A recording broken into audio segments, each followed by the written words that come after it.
Hi sir, నమస్తే. Sir, మన ఈ ఈరోజు చేస్తున్న నారిక్ ఈ ఎగ్జిబిషను మీకు ఎలా అనిపిస్తుంది సార్? నారెడ్కో ఎప్పుడు చేసినా ఎక్స్పో దాదాపు నారెడ్కో ఎక్స్పో బాగా చేస్తారండి. అండ్ నారెడ్కోకి మేము మొదటి నుంచి మేము నారెడ్కో ఎక్స్పోలో మేము ఏదో రకంగా పార్టిసిపేట్ చేస్తున్నాము. హెచ్ఆర్ఏ మా అసోసియేషన్ కూడా నారెడ్కోలో మెంబర్ అనమాట. Okay sir. సో మీకు ఈరోజు కొంచెం ఫుట్బాల్స్ బాగున్నాయి వాళ్ళు. సో రేపు ఇంకా బాగుంటుంది. ఇది మినిమం ఎన్ని ఏళ్ళ నుంచి స్టార్ట్ చేసింది సార్ ఇది ప్రోగ్రామ్? ఎక్స్పో దాదాపు 15 years పైన. ఎట్లా అనిపిస్తుంది సార్ అప్పటికి ఇప్పటి డిఫరెంట్ ఏమన్నా? సో ఎవ్రీ ఇయర్ స్కేల్ పెంచుకుంటూనే పోతుంది నారెడ్కో. సో ఎందుకంటే నారెడ్కో మెంబర్స్ కూడా ఇది ఉత్సాహంతో దీంట్లో పార్టిసిపేట్ చేస్తారు. అండ్ మోస్ట్లీ నారెడ్కో ఎక్స్పోలో ఏంటంటే మంచి రేంజ్ ఉంటుంది అన్నమాట. సో కొన్ని ఎక్స్పోలో ఏంటంటే ఓన్లీ ఒక సెక్టర్ సంబంధించే ఉంటాయి, ఒక సెగ్మెంట్ సంబంధించి ఉంటాయి. దీంట్లో అన్ని సెగ్మెంట్స్ కవర్ చేస్తారు. ఇప్పుడున్న ప్రజెంట్లో మార్కెట్ ఎట్లుందంటారు మీరు?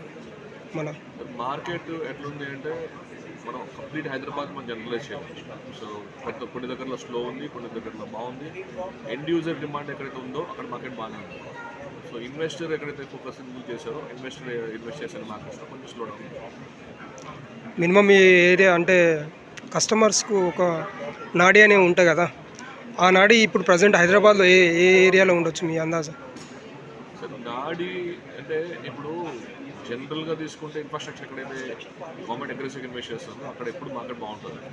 ఎందుకంటే అక్కడ మీకు కొత్త డెవలప్మెంట్స్ వస్తాయి కాబట్టి. సో ఆబ్వియస్లీ ఇన్వెస్టర్స్కి ఇంట్రెస్టింగ్ అనిపిస్తుంది. మీకు అదర్వైజ్ మీకు మామూలుగా తీసుకుంటే ఇండ్ యూజర్ మార్కెట్ అంటే బేసికలీ ఒక సెక్టరే ఉంటుంది. అది ఇన్వెస్టర్ కూడా అయినప్పుడు మీకు ఆటోమేటిక్ డబుల్ అయిపోతుంది ఆ మార్కెట్ డిమాండ్. సో అందువల్ల మీకు ఇన్వెస్టర్ ఎక్కడైతే ఫోకస్ ఉంటుందో, ఇన్వెస్టర్ ఎక్కడైతే ఇన్వెస్ట్ చేస్తుంటాడో అక్కడ ఆటోమేటిక్లీ రియల్ వాల్యూ పెరగడానికి స్కోప్ ఉంటుంది.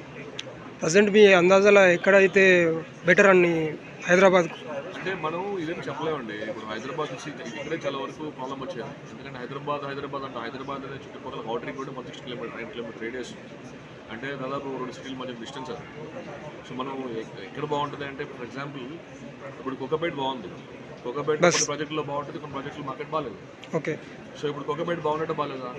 100% బాగుంది. మార్కెట్ ఇది ఎక్కడైతే డెవలపర్ మీకు మంచి క్వాలిటీ ప్రాజెక్ట్ కడుతున్నాడో ఆడ మార్కెట్ ఉంది.